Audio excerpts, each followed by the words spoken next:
out eventually together, right guys? All right, so here we are with the graphics now popping up the way they're supposed to. Let's get on with the show, shall we? So we got, as I mentioned, the increased threat for some tornadic activity today. This is the Storm Prediction Center Outlook. So when you look at the Storm Prediction Outlook on a marginal, slight, enhanced, moderate, and high scale, so in other words, on a scale of 1 through 5, we are at a level 3 in central New York. So there you see the graphic. So we have an enhanced risk for severe weather. And there's very good reason for that, because we have winds that are changing direction with height. And we have also a lot of moisture, so the air is very buoyant, so it'll be rising. So as the air is rising, it's going to gain some rotation. That gets these thunderstorms rotating. So not only are we concerned about damaging wind gusts with these thunderstorms, but we're concerned that some of these thunderstorms are going to gain some rotation as we head through the day. I do want to show you the future radar. So bear with me as I try to see if I can change the source here. But the future radar here does indicate that there is the risk for some severe weather from late morning through afternoon. So there's the radar finally agreeing with me to pop up.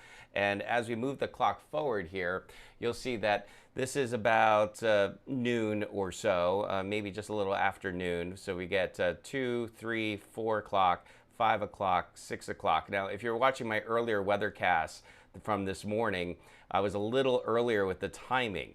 Is that good news? Not necessarily, because that means the atmosphere has a little bit longer to get primed up for severe weather. So as we head into the afternoon, things get hotter and hotter, right? The hottest time of the day in the summer is usually about 3 or 4 o'clock. So if we get that sun out for even longer and then we get the trigger, there's more fuel, showers and storms have more to work with, and then that increases the threat for severe weather. So that's really kind of why all the ingredients are coming together later on today for the potential for some severe thunderstorms. So let me move this down a little bit so you guys can see the bottom part of this graphic. And I want to show you what happens with the wind directions here, and especially early this morning. Do you see that at the bottom of the screen, there are these little barbs, little arrows, if you will, at the very bottom of the screen, right about, well, that's where I meant to start, right here. So you got wind that's going this way, and then with height, the wind starts to go this way. And what that is showing you is that with height, we do have a change in wind direction. So you can literally kind of imagine that playing out. You got the wind going this way, then the wind going that way. That change in wind direction is called shear. We have lots of that for today. So that's also another reason why there's an increased threat for severe weather heading into this afternoon. So let me make that a little bit bigger for you so you can see what I'm talking about, but also switch the source here on the larger screen over to that particular graphic that I was just showing. So there's the bigger graphic showing you on the right some of the other indicators. So CAPE is convective available potential energy. And that is on your screen there in the boxes here. So it's right, let's see if I can get my drawing tool back on. It's basically essentially, let's see, remove those. I think with making the screen smaller, I made it a little harder, but right here is CAPE.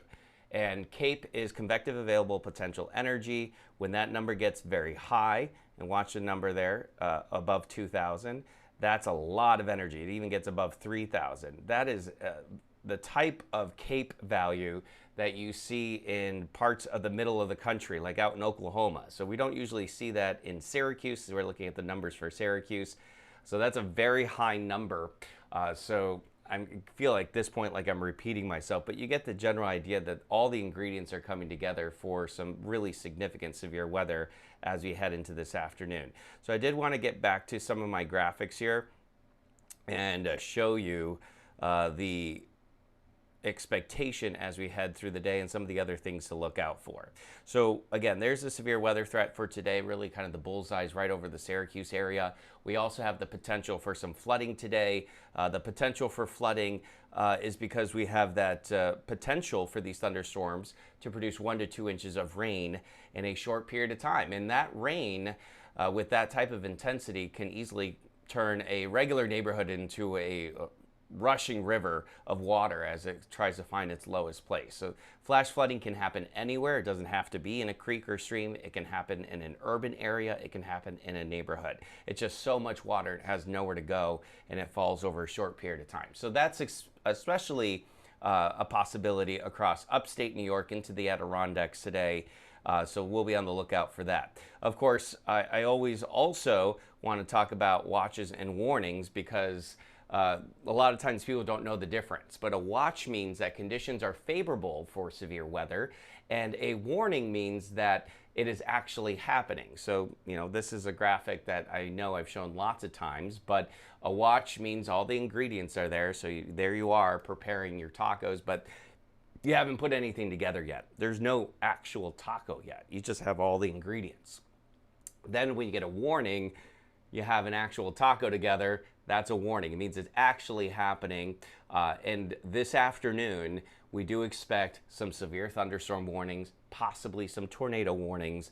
And so if you do have a warning issued for your area, that's more imminent. That means that you need to seek shelter immediately. And then here are kind of some of the things to do. If a warning is issued in your area, you want to get to the lowest level of your home, get into an interior room away from windows. Get as many walls between you and the outside as possible. We also expect this afternoon that there's going to be frequent lightning. So I know that this is the time of year a lot of folks are going to be outside, and it's going to be a hot afternoon. You're going to be at the pool. You're going to be at the lake. If you hear thunder, you are close enough to be struck by lightning. You need to head inside because lightning, although it's not part of the severe weather criteria, can be very, very dangerous, and these storms are going to be producing frequent lightning today. So just be very careful. Again, today is a day where you want to be weather aware. This is not a day where you want to have your phone over there and not listening to the weather alerts, because today is a day where you want to be very close to your phone and paying close attention to where the warnings are, when the thunderstorms are arriving. And it doesn't have to be the Weather with Eric app. It can be whatever your favorite app is. Today I'm concerned about just everyone staying safe. So again, be very weather aware, stay safe today. The threat is certainly higher than we typically see in central New York. So just pay very close attention. And of course, I'll do my very best. I'll be working today, but I'll do my best in between everything else I'm doing to keep you updated on the latest weather alerts. So that is your weather update for this morning, an additional weather update. I hope everyone has a great Wednesday, a safe Wednesday. I do always say that, as long as you want there to be, there's a 100% chance of good things, and I really mean that. So let's stay optimistic, do our best, and have a great Wednesday. I'll talk to you guys soon.